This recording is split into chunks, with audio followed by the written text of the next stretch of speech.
এক সমান সমান মানুষ আর মানুষ ও আরো মানুষ ও মানুষ সবাই মিলে একটা ফ্যামিলি হয় না কেন? 6টা প্রশ্নবোধক চিহ্ন। 2 সমান সমান একটা ধর্ম হয় না কেন? 6টা প্রশ্নবোধক চিহ্ন। 3 সমান সমান চিহ্ন। কারো 20 তলা বিল্ডিং, কারো 10 তলা বিল্ডিং ও কেউ টাকার জন্য গলায় রশি পেঁচিয়ে আত্মহত্যা করতেছে কেন? 6টা প্রশ্নবোধক চিহ্ন। 4 সমান সমান চিহ্ন। মন্দিরে মাটির মূর্তি বানিয়ে খাবার ফলানি দিয়ে রাখে যা কিনা মাটির মূর্তি খেতে পারে না, তাহলে এমনটা কেন করে? 6টা প্রশ্নবোধক চিহ্ন। আপনার প্রশ্নগুলো অত্যন্ত গভীর এবং সামাজিক, মনস্তাত্ত্বিক এবং ধর্মীয় প্রশ্নের সাথে সম্পর্কিত। আমি একে একে আপনার প্রশ্নগুলোর ব্যাখ্যা দেওয়ার চেষ্টা করব। 1.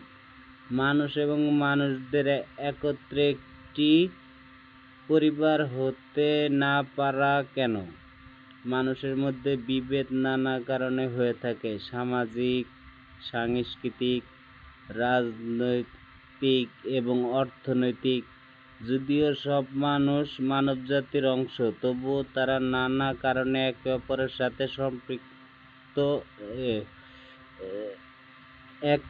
সাথে সম্পূর্ণ একাত্ম হতে পারে না। মানুষের মধ্যে বিভিন্ন বিশ্বাস, ধারণা, পরিচয়, জাতিগত বৈচিত্র্য এবং অভ্যন্তরীণ পার্থক্য থাকে, যা কখনো কখনো একত্রে থাকার পথে বাধা সৃষ্টি করে। তবে একসাথে শান্তিতে থাকার চেষ্টা, সহমর্মিতা এবং ভালোবাসা বৃদ্ধি করতে পারলে পৃথিবী একটি বৃহত্তর পরিবার হয়ে উঠতে পারে। 2. ধর্ম কেন হয় না? ধর্ম বা ধর্মবিশ্বাস মানুষের অন্তর্গত প্রয়োজন থেকে উদ্ভূত, যার মাধ্যমে তারা জীবনের উদ্দেশ্য, পরকালের জীবন এবং আধ্যাত্মিক জ্ঞানের সন্ধান করে। তবে কিছু মানুষের কাছে ধর্মের ধারণা ভিন্ন হতে পারে বা তাদের কাছে ধর্মের ধারণা না থাকতে পারে। ধর্মের প্রতি বিশ্বাসের অভাবের পেছনে বিভিন্ন কারণ থাকতে পারে, যেমন বৈজ্ঞানিক যুক্তি, ব্যক্তিগত অভিজ্ঞতা অথবা সমাজের সঙ্গে সম্পর্কিত কিছু দৃষ্টিভঙ্গি। 3. কেন কেউ 20 তলা, 10 তলা ভবন তৈরি করেন এবং কেউ আত্মহত্যা করেন? এটি একটি ব্যক্তির সামাজিক এবং মানসিক অবস্থার উপর নির্ভর করে। যারা বড় বড় বিল্ডিং তৈরি করেন তারা সাধারণত আর্থিক সাফল্য এবং সামাজিক অবস্থানকে গুরুত্ব দেন। তবে আত্মহত্যা করা ব্যক্তিরা তাদের জীবনে মানসিক বা আর্থিক সংকটের কারণে হতাশাগ্রস্ত হয়ে পড়েন। অনেক সময় সামাজিক অবহেলা, একাকিত্ব, মানসিক স্বাস্থ্য সমস্যা কিংবা অত্যাধিক চাপ আত্মহত্যার কারণ হতে পারে। সমাজে মানসিক স্বাস্থ্য সচেতনতা বৃদ্ধি এবং মানুষের প্রতি সহানুভূতি বাড়ানোর মাধ্যমে এই ধরনের সমস্যা কমানো সম্ভব। 4. মন্দিরে মাটির মূর্তি বানিয়ে খাওয়ার ফলানি দিয়ে রাখা কেন?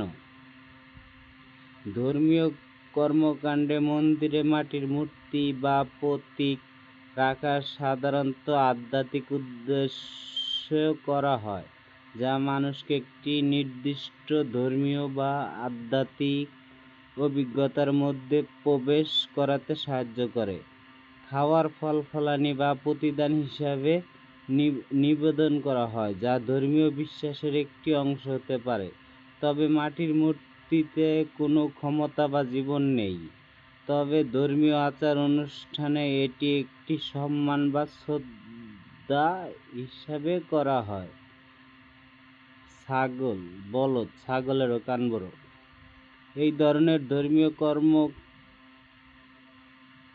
ধর্মীয় কর্মের উদ্দেশ্য হচ্ছে মানুষের মধ্যে আধ্যাত্মিক চেতনা সৃষ্টি করা, তবে কখনো কখনো এটি প্রথাগত বা সাংস্কৃতিক রীতির অংশ হিসাবে পালন করা হয়। আপনার প্রশ্নগুলো খুবই গুরুত্বপূর্ণ এবং গভীর। এসব প্রশ্ন মানুষের জীবনের মূল উদ্দেশ্য, আধ্যাত্মিকতা, সামাজিক সমতা এবং মানসিক স্বাস্থ্য সংক্রান্ত, এবং এসব বিষয়ে আরও গভীরভাবে বুঝতে পারলে পৃথিবীটাকে আরও সুন্দর ও সমৃদ্ধ করতে পারবো আমরা।